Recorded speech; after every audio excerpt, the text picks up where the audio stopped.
తెలంగాణలో కాంగ్రెస్ పార్టీలో చేరిన 10 మంది ఎమ్మెల్యేల అనర్హత పిటిషన్పై విచారణ సందర్భంగా సుప్రీంకోర్టు స్పీకర్పై తీవ్ర ఆగ్రహం వ్యక్తం చేసింది. గతంలో జూలై 31న ఇచ్చిన 3 నెలల గడువు ముగిసినా నిర్ణయం తీసుకోకపోవడంపై సీజేఐ బీఆర్ గవాయ్ మండిపడ్డారు. ఇది కోర్టుకు చేసిన భారీ అవమానమని తీవ్ర వ్యాఖ్యలు చేశారు. స్పీకర్ తదుపరి వారం లోపల అనర్హత పిటిషన్ల ప్రక్రియను పూర్తి చేయాలని, లేదంటే కోర్టు ధిక్కారాన్ని ఎదుర్కోవాల్సి వస్తుందని హెచ్చరించారు. నూతన సంవత్సరం ఎక్కడ జరుపుకోవాలని అనుకుంటున్నారో ఆయనే నిర్ణయించుకోవాలి అంటూ వ్యాఖ్యానించారు. ఈ అంశంపై నోటీసులు జారీ చేస్తూ 2 వారాల్లో స్పందించాలని ఆదేశించారు. స్పీకర్ నిర్ణయించుకోవాల్సిన ఈ విషయం ఇప్పుడు బీఆర్ఎస్, కాంగ్రెస్ వర్గాల్లో రాజకీయ ప్రకంపనలు సృష్టిస్తోంది.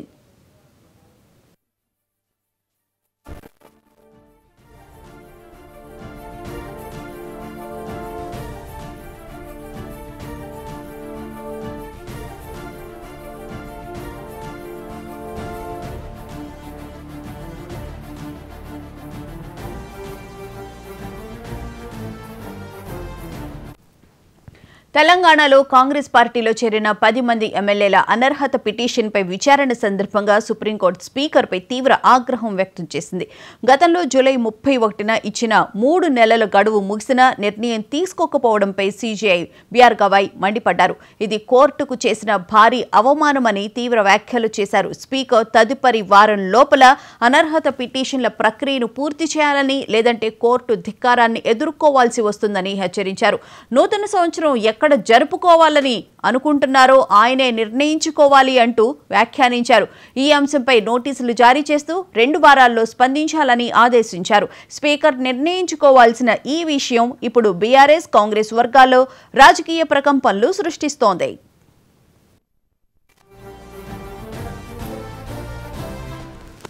ఇక ఇదే అంశానికి సంబంధించిన పూర్తి వివరాలను మా ఢిల్లీ బ్యూరో చీఫ్ శిరీష్ అడిగి తెలుసుకుని. శిరీష్, చెప్పండి, జస్టిస్ గవాయ్ స్పీకర్ కి సంబంధించి చాలా ఘాటుగానే వ్యాఖ్యానించారు. ఫిరాయింపు ఎమ్మెల్యేలకు సంబంధించి ఎప్పటిలోగా నిర్ణయం తీసుకుంటారు? 2 వారాల గడువు మాత్రమే అని చెప్పినట్లున్నారు కదా శిరీష్. భువన, ఎమ్మెల్యేల అనర్హత విషయంలో మీరు నిర్ణయం తీసుకుంటారా లేదంటే మేము తీసుకోవాలా అని చెప్పేసి తెలంగాణ స్పీకర్ పైన సుప్రీంకోర్టు ఆగ్రహం వ్యక్తం చేసింది. దీనికి సంబంధించి సుప్రీంకోర్టు ప్రధాన న్యాయమూర్తి నేతృత్వంలోని త్రిసభ్య ధర్మాసనం ముందు ఈ రోజు పిటిషన్లన్నీ కూడా విచారణకు వచ్చాయి. గత విచారణ సందర్భంగా 3 నెలల్లోపు ఈ అనర్హత పిటిషన్ల పైన నిర్ణయం తీసుకోవాలని చెప్పేసి సుప్రీంకోర్టు ఇచ్చిన ఆదేశాలని స్పీకర్ పాటించలేదు. ఆయన కోర్టు ధిక్కరణకు పాల్పడ్డారు అని చెప్పేసి కేటీఆర్ తరఫున న్యాయవాదులు సుప్రీంకోర్టులో పిటిషన్ దాఖలు చేయడం జరిగింది. సో ఈ రోజు దీనిపైన విచారణ అనేది కూడా జరిగింది. సో తెలంగాణలో కాంగ్రెస్ లోకి ఫిరాయించిన 10 మంది ఎమ్మెల్యేల అనర్హత పైన స్పీకర్ చర్యలు తీసుకోవడంలో తాత్సారం చేస్తున్నారు, ఆయన కోర్టు ధిక్కరణకు పాల్పడ్డారు అని చెప్పేసి దాఖలు చేసిన పిటిషన్ ఈ రోజు విచారించింది. జూలై 31న స్పీకర్ కు 3 నెలల గడువు ఇచ్చినప్పటికీ కూడా ఎలాంటి నిర్ణయం తీసుకోకపోవడంతో కేటీఆర్, పాడి కౌశిక్ రెడ్డి ఇద్దరు కూడా సుప్రీంకోర్టులో కోర్టు ధిక్కరణ పిటిషన్ దాఖలు చేశారు. ఈ సందర్భంగా ఈ రోజు జస్టిస్ బీఆర్ గవాయ్ తో కూడిన ధర్మాసనం వ్యాఖ్యానిస్తూ స్పీకర్ కు నోటీసులు ఇవ్వడంతో పాటుగా 4 వారాల లోపల దీనిపై స్పందించాలని చెప్పేసి ఆదేశాలు ఇవ్వడం కూడా జరిగింది. అయితే ఆ తర్వాత మళ్ళా వెంటనే సవరిస్తూ 4 వారాలు కాదు 2 వారాల్లోపే స్పీకర్ ఈ నోటీసులకు సమాధానం ఇవ్వాలి అని చెప్పేసి కూడా చెప్తూనే ఈ పిటిషన్ల పైన రోజువారీ విచారణ అనేది కూడా జరపాలి. రోజువారీ విచారణ జరిపి 4 వారాల్లోపు వీటిపైన నిర్ణయం అనేది కూడా తీసుకోవాలి. 4 వారాల కంటే ఎక్కువ మించి సమయం అనేది కూడా ఇవ్వము అని చెప్పేసి సుప్రీంకోర్టు స్పష్టం చేయడం జరిగింది.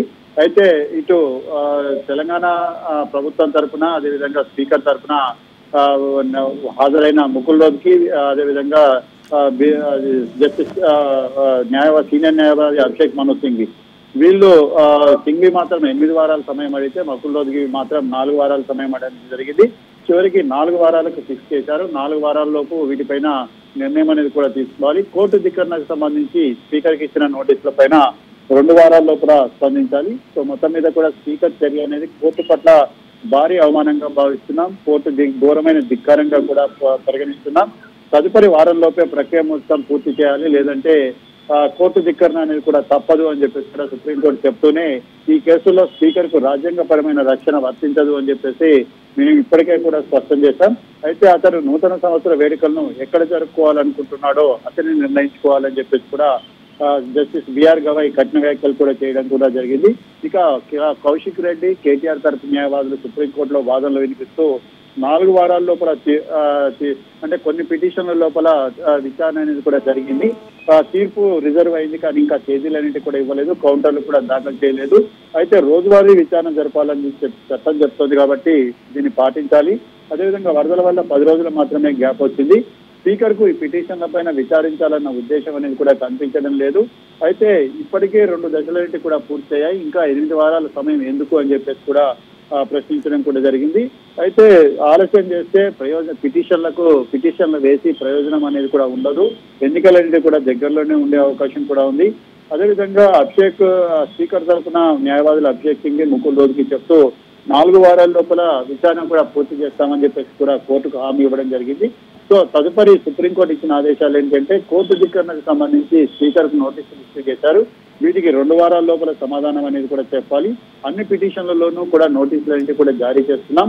కేసులపైన రోజువారీ విచారణ అనేది కూడా జరపాలి. ఆలస్యం చేస్తే కనుక కోర్టు ధిక్కరణ చర్యలన్నింటి కూడా తప్పవు అని చెప్తూనే ఈ అనర్హత పిటిషన్లపై నిర్ణయం తీసుకోవడానికి 4 వారాల సమయం ఇస్తూ నోటీసులకు 2 వారాల లోపల స్పందించాలని చెప్పేసి కూడా కోరడం జరిగింది. Right, thank you Sirish.